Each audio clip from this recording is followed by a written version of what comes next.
Dear students, you are very well aware that mineral resources are important in the everyday lives of people and also it has an impact on the overall economy of a country. Mineral resources are an integral and valuable part of modern society. They are part of virtually every product we use.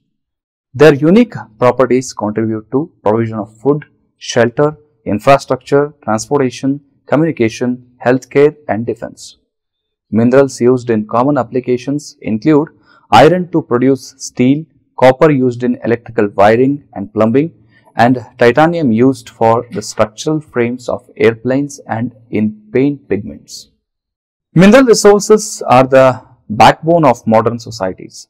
The availability of mineral resources acts as a measure of the wealth of a society.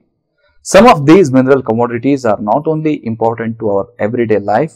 It takes 60 elements obtained from minerals to make the latest version of our cell phones and computers, but they also face potential supply restrictions.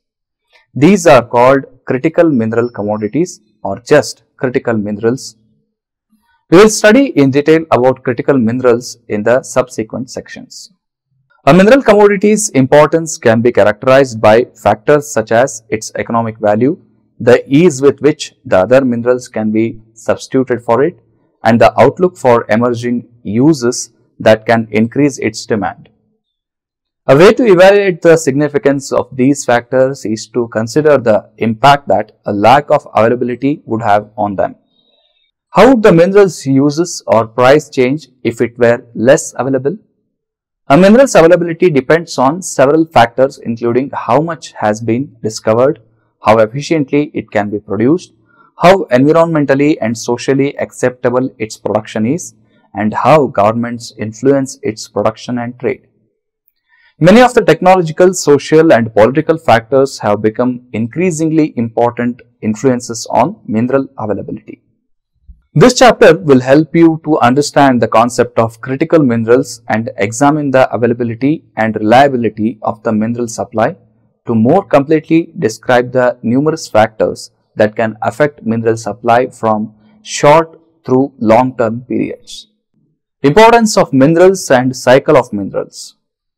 Early civilizations and periods of human history such as Stone Age, the Copper Age, the Bronze Age and the Iron Age reflect the fundamental importance of non-fuel minerals, metals and materials technology and applications.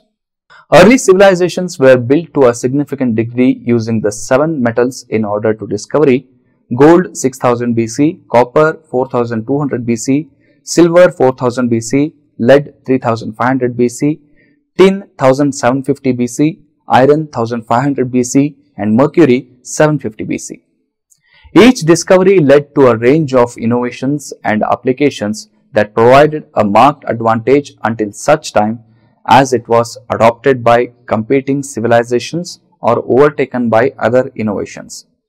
The much later discovery of arsenic, antimony, zinc and bismuth in the 13th and 14th centuries was followed by a platinum in the 16th century and other 12 metals or metalloids in the 18th century, bringing the total number of known metals and metalloids to 24.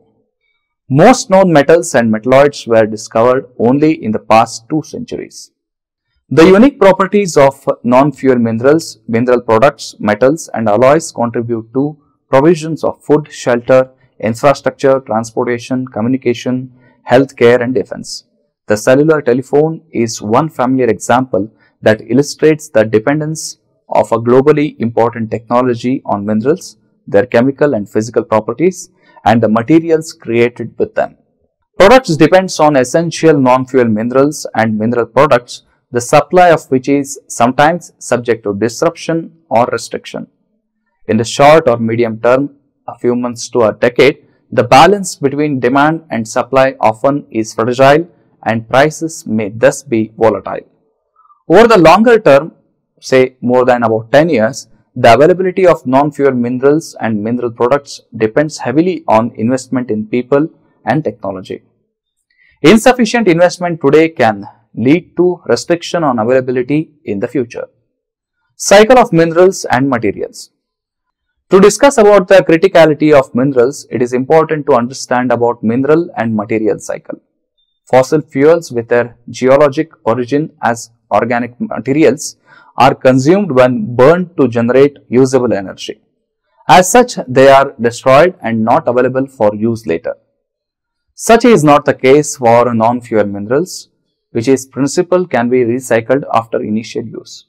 Thus, minerals and mineral products are available as primary resources, extracted from Earth's crust, and also as secondary resources which are recovered from scrap. In addition, for a country or region as opposed to the planet as a whole, the import of metals or metal containing products serves as an additional or tertiary resources.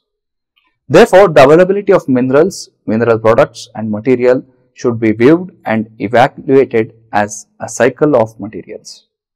Economics and regulations influence the degree to which current needs are met by primary or secondary material.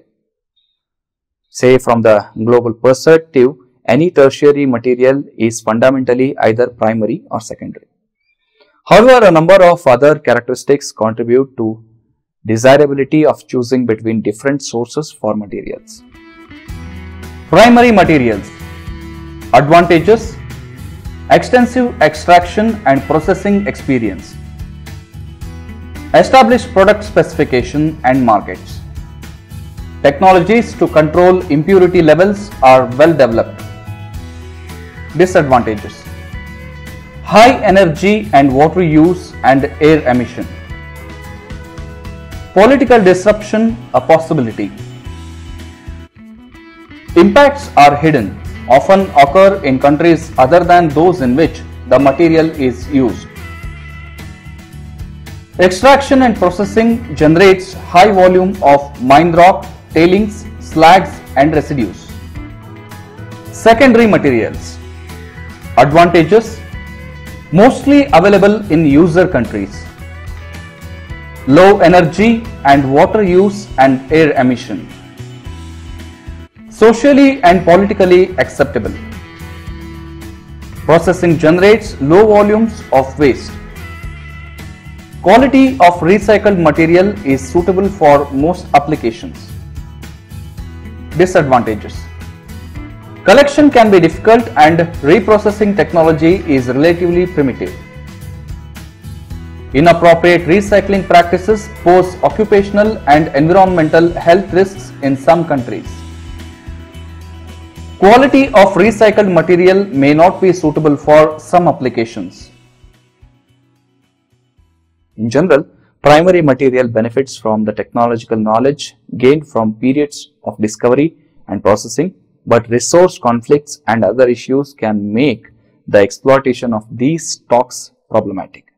In contrast, secondary or recycled materials possess fewer issues that are potentially problematic, but the collection and reprocessing technologies for those materials are less highly developed.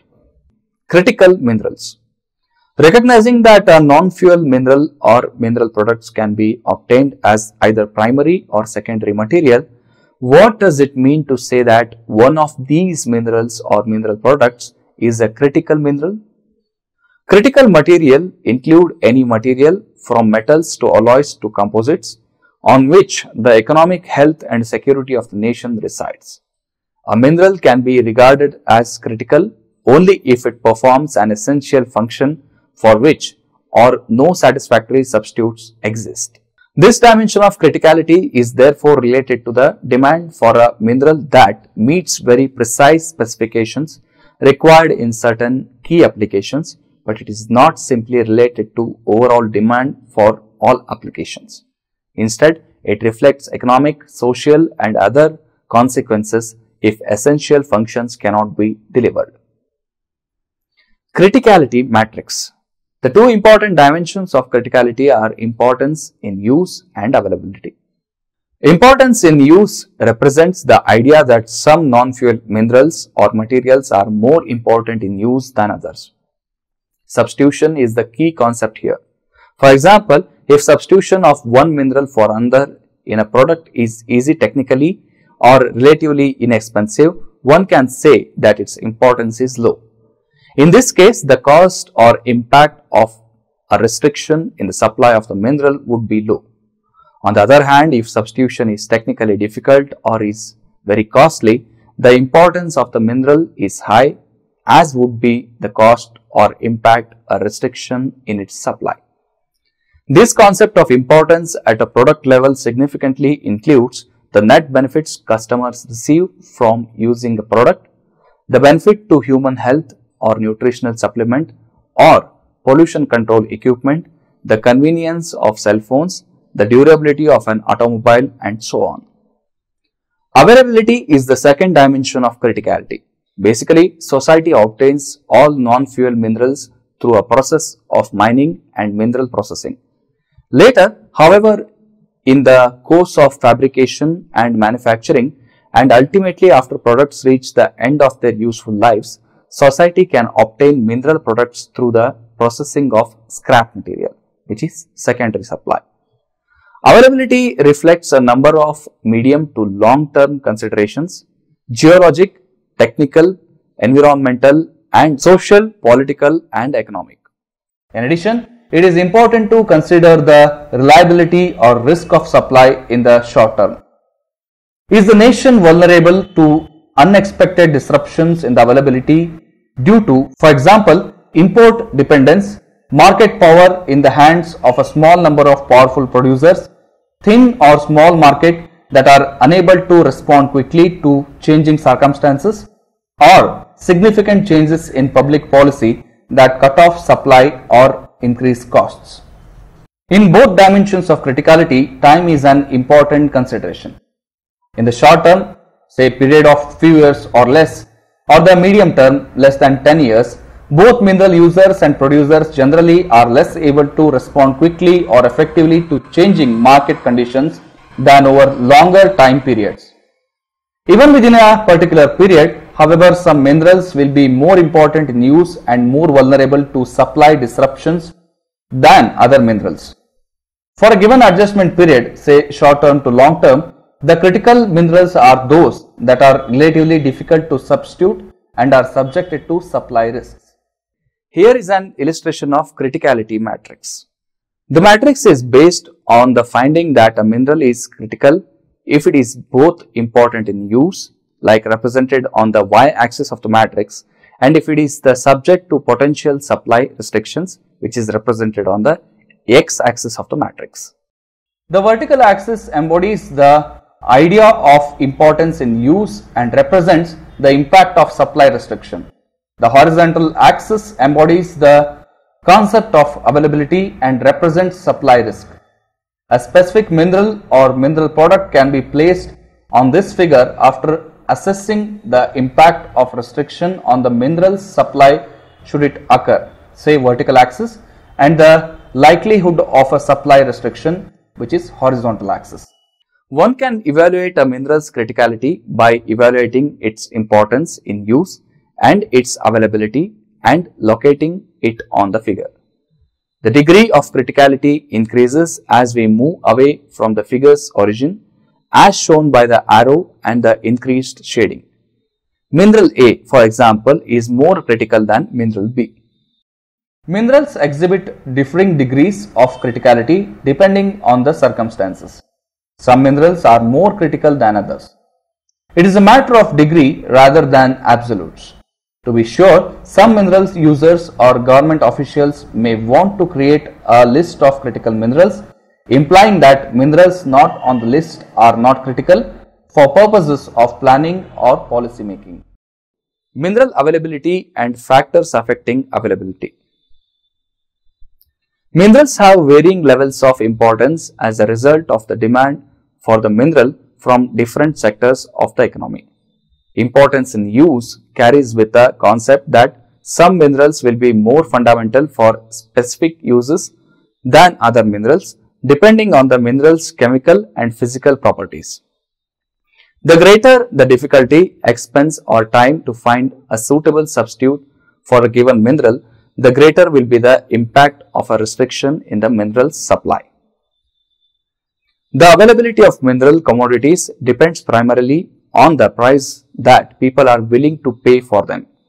As late as the early 70s, several authors like Meadows expressed fears that many minerals would be depleted within a foreseeable period of time. However, it has now become obvious that the lifetime of those natural resources for which demand is increasing can be extended in some cases considerably. Demand and supply control their price, and elevated prices stimulate exploration and production, a trend that has continued without exception since beginning of the industrial age more than 100 years ago. There are no geological reasons to assume that this situation will change in the foreseeable future. Factors affecting availability. Over a long term of time, say more than about 10 years, availability is a function of 5 factors: geologic, technical, environmental and social, political, and availability through their policies and the economic. Geologic availability includes consideration of the geologically appropriate terrains for a given mineral, mineral associations, depths, grade, tonnage and geometry of the deposit. Technical availability considers the state of technology and knowledge to find, extract and process the mineral resource. Environmental and social availability includes attributes of the environment in which the mineral is found or processed, such as endangered species, water and air quality, and scenic beauty.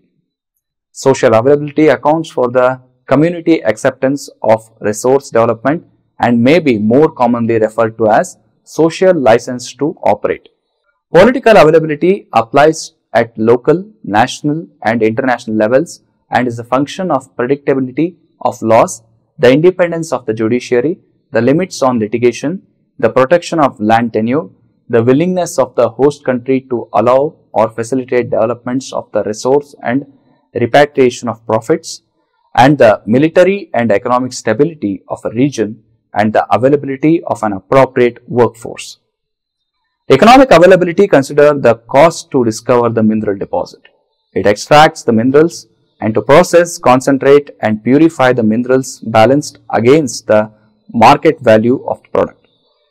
The availability of technical and skilled workforces is also a factor in economic availability. We will now discuss in detail about each of these factors affecting the availability of minerals. Geologic factors. Mineral deposits often have specific association with the geologic terrains and vary in abundance as a function of geologic time. A few examples of minerals and their global geologic association are listed here.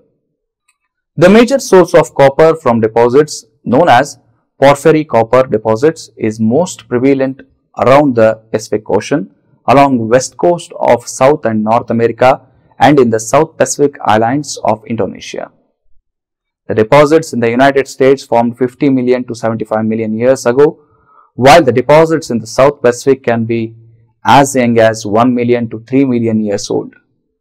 Porphyry copper deposits are low grade, say 0.3 to 1.0% copper, and large tonnage, often greater than 1 billion tons, with the copper bearing minerals finely disseminated throughout the large volume of rock.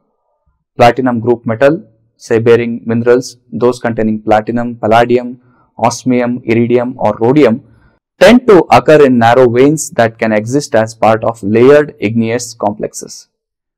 PGM deposits in the layered igneous complexes of the Bushveld complex in South Africa or Stillwater complex in Montana are around 2 billion years old, while those of Norilsk-Talnak district in Russia are between about 240 million and 260 million years old. A common exploration approach is to look for mineral deposits in familiar terrain in known geologic settings, although new discoveries in unconventional areas are also made. Additional research in an area of new mineral discoveries is completed to aid in understanding of mineral and geologic controls on the deposits distribution, with the potential to lead to emergence of new mineral trends or a complete map of the extent of the initial discovery. For example, in the world-class gold belt of Carlin Trend in Nevada, More than 180 million ounces of gold have been identified since the late 1960s. New discoveries continue to be made as our knowledge and understanding of mineral deposits advances. Even in districts or around mines that have been explored for a century, the knowledge of geology can still be very incomplete, and major discoveries of new resources have been made 100 years after the original, due in part to improved mapping technologies and better understanding of mineral and ore systems. BHP Billion discovered the 1.5 billion ton resolution copper mineral deposit in 1995 underneath the magma ore body in Superior, Arizona. This area had been mined for copper since 1911. However, the resolution deposited remained undiscovered until exploitation methods and mining technology allowed more efficient and accurate exploration for deposits in unconventional areas at great depth. The Superior area has seen a resurgence of exploration activity, with additional copper resources being identified since the resolution discovery. Thus, in addition to mineral exploration and discovery in new regions, new deposits may also be discovered in places where mines already exist. Technical factors. Mineral commodities can become more available over time if the cost reducing effects of new technologies balance the cost increasing effects of depletion. Changes in mineral production technology have been dramatic and very important to availability and cost of minerals, and they are likely to continue to be important. The mineral resources of many mining districts or geologic regions are not known with certainty. As exploration technology advances and new geologic interpretations are produced, areas that were previously considered thoroughly explored are being revisited with new models and technologies at hand. For example, new drilling technology allows for deeper recovery of core and for holes to be drilled at subvertical angles. Environmental and social factors. Objections to the development of mineral resources often focus on disruption to the local environment and the impacts on communities related to historic mining districts. Stories of the gold rushes in California and the Klondike and the resulting shifts in population, inflated prices, environmental damage, and social problems still resonate with the public. In some cases, land with known ore deposits is effectively removed from mineral exploration by the development of surface rights for housing or other uses. Many cities were located to take advantage of natural resources such as water, mineral, or timber. As these cities have grown to be major metropolitan centers over the last half century, conflict between development of natural resources and preservation or urban use of land containing the resources has sometimes occurred. From a mining company perspective, the social availability of a mineral resource can be viewed as the need to obtain a license to operate. From a community perspective, the goal of discussion about social availability is to address the impact of mining on a community by developing a parallel economy and building independent capacity for development with power, water, transportation, communication, healthcare, and education infrastructure. Political factors. The concept of environmental and social availability, the subject of last section, leads naturally into and in fact overlaps the concept of political availability, which looks more directly at how actual government policies and actions influence mineral availability. The concept of political availability comprises of legislation, rules and regulations that influence investment in mineral exploration and mine development. Risks and results of change in these policies. The former include rules about land access, security of tenure, permission to mine and mineral taxation, as well as broader rules dealing with environmental and land access issues not designed with mining specifically in mind. The latter might be termed political risk, the likelihood of political decision that alter the governmental rules under which mining occurs. Economic factors. The manufacture of materials and product requires the availability of raw minerals at a required time, quantity and purity at a price the manufacturer is willing and able to pay. Economic availability is the idea that a mineral is available at a price users are willing to pay and encompasses all the previous dimensions of availability through the effects of these dimensions on costs. Costs are primarily influenced by abundance and availability of minerals, which are defined in terms of level of detail of knowledge we have of a particular occurrence. A mineral occurrence is defined as an unusual concentration of a mineral or element that is of interest or value to someone. Summary. Minerals, or more specifically the mineral products derived from them, are essential to functioning of modern process and products. Some minerals are more essential than others in the sense that they have few, if any, substitutes capable of providing similar functionality at similar costs. All minerals and mineral products could be or could become critical to some degree depending on their importance and availability, in the sense that the chemical and physical properties they provide are essential to a specific product or use, or more broadly, that specific minerals are an essential input for a national priority or for an industry, or may be important to a region or the nation as a whole. Materials derived from minerals are essential to the performance of nearly all products and services we take for granted. Cellular telephones, automobiles, home appliances, computers and other electronic products, and aircraft, for example. The degree of a mineral's importance can vary considerably over time as technologies and the economy evolve and change. The availability of these minerals is a function of geologic, technical, environmental and social, political and economic factors. Some minerals are more prone than others to disruptive restrictions in supply.